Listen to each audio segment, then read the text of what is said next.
royal feud, while Harry and Meghan face some palace rivalries as Charles and Camilla. Prince Harry and Meghan Markle reportedly had to face the wrath of both Clarence House and Buckingham Palace leading up to their royal exit, but Charles and Camilla have also had their own royal battles to weather.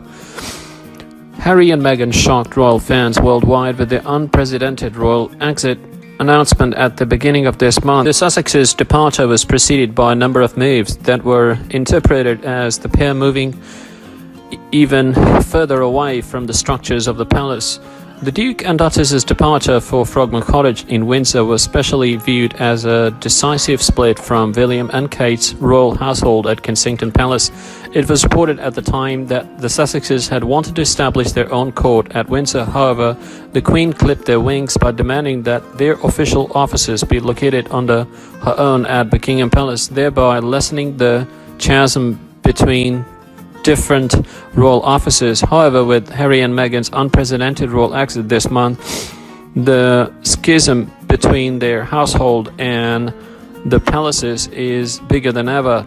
Dan Wooten, writing for The Sun this month, reported how the Sussexes believe courtiers at Buckingham Palace and Clarence House are responsible for a series of leakage, portraying them as difficult and divas. It has created a toxic atmosphere between Harry and his embattled father, Prince Charles. A source told Mr. Wooten that they have not been able to trust people working within Buckingham Palace or Clarence House for some time. The old Conservative brigade has been out to get them for some time, and they are all aware of that.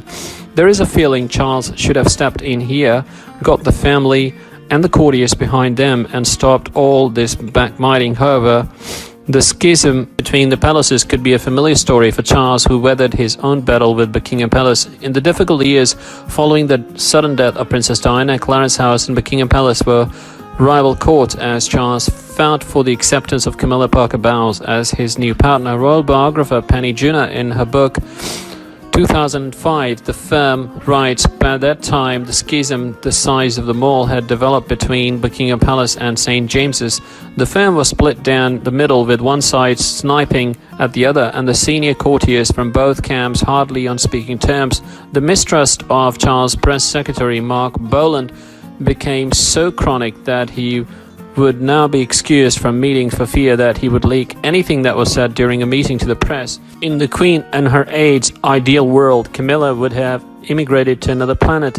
They recognized, however, that Charles was not going to let that happen, and their next best option was to keep her out of sight.